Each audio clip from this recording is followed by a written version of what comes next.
आप जानते हैं भारत कितना पुराना है? नहीं मालूम। कम से कम 1 करोड़ वर्ष की बात कही जाती है। दुनिया के एंथ्रोपोलॉजिस्ट और सोशल साइंटिस्ट भारत के बारे में अब ये मानने लगे हैं कि ये देश हजारों नहीं, लाखों नहीं, कुछ करोड़ वर्ष पुराना है। और कुछ करोड़ वर्ष की जब हम गिनती करते हैं तो भारत में गिनती वहां से शुरू होती है जिस व्यक्ति के नाम पर इस देश का नाम भारत पड़ा, भरत।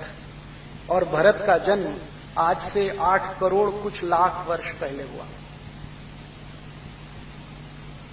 आज का नहीं है भरत, 2-5 हजार साल का नहीं। और ये पुराने शास्त्र जो हमारे हैं, जहां पर ये कैलकुलेशन है, एग्जैक्ट कैलकुलेशन लगभग 8.5 करोड़ साल के आसपास बैठता है। इतना पुराना देश। तो एक दिन मेरे गुरु ने कहा कि सोचो जरा, कल्पना करो, भारत की कहानी पुराने शास्त्रों में भगवान आदिनाथ से शुरू है। जैन समाज के जो सबसे पहले तीर्थंकर हुए उनके समय से शुरू है। अब वो सारे के सारे दस्तावेजों को दुनिया के सामने जब रखते हैं तो वो ना तो उनको स्वीकार करते हैं ना नकार पाते हैं। वो ये नहीं कहते कि ये गलत है, लेकिन वो ये कहते हैं कि हमें ये समझने में तकलीफ होती है कि कोई देश करोड़ों साल से कैसे जिंदा रह सकता है। कारण क्या है? अमेरिका 250 साल पुराना है, ब्रिटेन मुश्किल से 2000 साल पुराना है, फ्रांस लगभग 2500 साल पुराना है, जर्मनी लगभग 3-1000 साल पुराना है। और इनमें सबसे पुराना देश जो माना जाता है ना, वो इटली है। वो करीब 4500 साल पुराना है। इटली के पहले कोई देश नहीं था। और ये इटली वही देश है जिसको पुराने जमाने में रोम कहा जाता था। तो रोम के समय से वो गिनते हैं कि हमारे यहां तो यहां से शुरुआत हुई है। तो उनके यहां अधिक से अधिक पुराना देश कोई है तो वो 5000 साल मान सकते हैं। भारत करोड़ साल के ज्यादा है, तो वो कंपैरिजन करते हैं तो ये मानते नहीं। लेकिन वो ये कहते हैं कि इनको नकार भी नहीं सकते, क्योंकि भारत में 8 करोड़ 50 लाख साल पहले के बहुत सारे प्रमाण और चिन्ह ऐसे मिलते हैं जो ये सिद्ध करते हैं कि ये देश पहले था। तो इतना पुराना देश बिना साइंस और टेक्नोलॉजी के कैसे चल गया? बिना सिविल एडमिनिस्ट्रेशन के कैसे चल गया? बिना किसी न्याय व्यवस्था के कैसे चला? बिना किसी चिकित्सा व्यवस्था के कैसे चला? ये तो एकदम असंभव है। और अगर आप भारत को थोड़ा ठीक से जाने और घूमें भारत में, तो किसी भी गांव में चले जाइए, छोटे से छोटे गांव में, उस गांव का इतिहास कम से कम आपको 1000 साल पुराना मिल जाएगा। मैंने हिंदुस्तान में 10,000 गांव देखे हैं पिछले 15 साल में। कोई भी गांव 500 साल से कम पुराना नहीं है।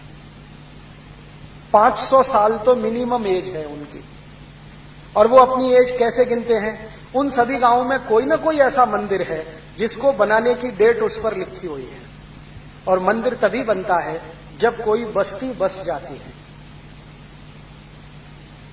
कोई खाली स्थान में मंदिर नहीं बना करते। जहां मनुष्यों की बस्तियां होती हैं, मनुष्यों के गांव बस जाते हैं, वहीं मंदिर बना करते हैं। तो इन सभी गांवों में जो मैंने देखे हैं 10,000 गांव, वो सभी गांवों में कोई मंदिर है, कोई देवालय है, भले वो टूटा हुआ है, भले कुछ खंड खंड है, लेकिन उसमें कोई प्रस्तर लगा है, पत्थर लगा है, उस पर लिखा हुआ है कि ये मंदिर इस साल में बनाया गया। और वो लिखा है उनकी स्थानीय भाषा में। जैसे तमिलनाडु में आप देखो तो तमिल में लिखा है, कर्नाटक में देखो तो कन्नड़ में लिखा है, गुजरात में जाओ तो गुजराती में लिखा है, महाराष्ट्र में जाओ तो मराठी में लिखा है। तो वो कहते हैं कि ये मंदिर इतना पुराना तो हमारा गांव भी उतना पुराना। और कुछ कुछ गांवों में मैं जाता हूं तो वो तो ये कहते हैं कि यहां पर भीम आए थे और उनका पैर बना है, देख लो आ जाओ। हाँ, और आप उनसे बहस कर लो, आप हार जाओगे। वो कहते हैं यहां भीम आए थे, भीम का पांव इतना बड़ा है, देखो उनकी गदा यहां रखी थी, वो पत्थर आज भी बताता है कि यहां भीम का पांव है। कुछ कुछ गांव कहते हैं अर्जुन घूमते घूमते यहां आ गए थे एक बार, जब वो अज्ञातवास में थे। पांडव यहां आए थे, उन्होंने इस गुफा में रहने का 20 दिन 25 दिन कार्यक्रम किया था।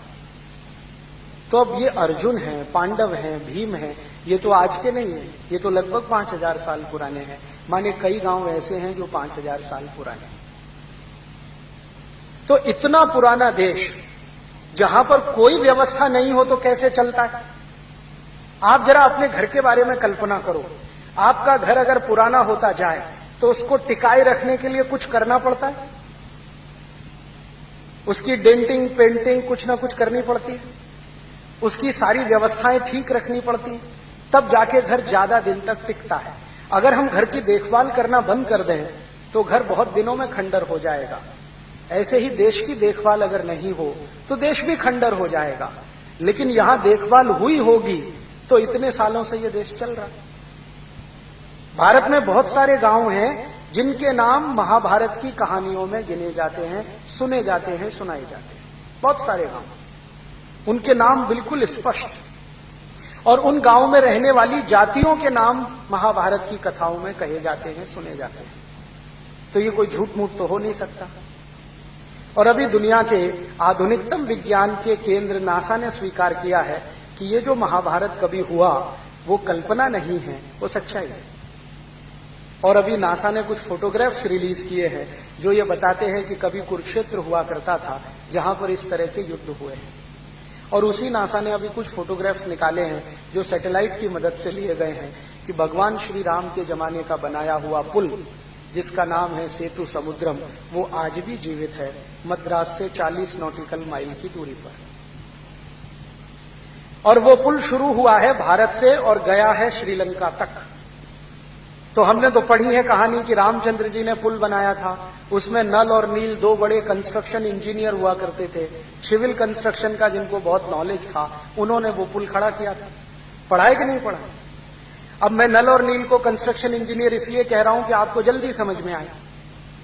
अगर उस जमाने का शब्द इस्तेमाल करूंगा तो आप ढूंढेंगे ये मतलब क्या है इसका। तो नल और नील ने वो पुल बना दिया था और वो पुल का डेटिंग अभी हुआ है, नासा ने डेटिंग किया है, कार्बन डेटिंग आप सब समझते हैं। तो 5,13,000 कुछ 100 साल पुराना वो पुल है और अभी भी सुरक्षित है। बस इतना ही है कि पहले वो समुद्र के ऊपर होता था, अब नीचे चला गया। नीचे कैसे चला गया? अब पिछले 5,13,000 साल में कितनी सुनामी आए होंगे। एक सुनामी तो हमने देखा अपनी आंखों के सामने जिसमें 20-20 मंजिल की बिल्डिंग पानी में चली गई। तो हजारों सुनामी आए होंगे, उससे पानी में चला गया, लेकिन टूटा नहीं है, क्रैक भी नहीं हुआ है। उसके सारे फोटोग्राफ्स बताते हैं कि वो पूरा का पूरा सुरक्षित है। अब शुरू होती है हमारी बात कि अगर 5,13,000 साल पहले बनाया गया कोई पुल आज भी सुरक्षित है तो कोई तो टेक्नोलॉजी रही होगी उस पुल को बनाने की। ऐसे ही तो नहीं बन गया। मैंने हमारे कुछ दोस्तों से कहा कि भाई नासा के पास इसके बारे में जितनी जानकारी है वो सब भेजो। कुछ हिंदुस्तानी हैं जो नासा में काम करते हैं। जब नासा ने पहली बार ये फोटोग्राफ्स रिलीज किए ना, तो सबसे पहले यूरोप के कुछ जर्नल्स में छपे, फिर बाद में न्यूज़पेपर में छपे, बाद में हिंदुस्तान के भी बहुत सारे न्यूज़पेपर्स में छपे। मैंने वो मंगाए। तो अब नासा के वैज्ञानिक यहां तक कहते हैं कि ये पुल ना सिर्फ सुरक्षित है बल्कि इसकी डिजाइन भी पूरी सुरक्षित है। और इसका अध्ययन करने से पता चलता है कि भारत में आज से 5,13,000 साल पहले की टेक्नोलॉजी क्या थी। वो पुल पता है कैसा है? उसकी सबसे बड़ी विशेषता है वो पत्थर से बना हुआ है, ईंट का इस्तेमाल उसमें नहीं है। और भारत में आज से लाखों साल पहले पत्थर ही इस्तेमाल होते थे। ये ईंट बनना तो पिछले 1,500-2 हजार साल में आया है, उसके पहले पत्थर ही होते थे। और उससे भी बड़ी बात यह है कि उन पत्थरों को जोड़ने के लिए बीच में कुछ मटेरियल इस्तेमाल किया गया है, वो आज भी सुरक्षित है।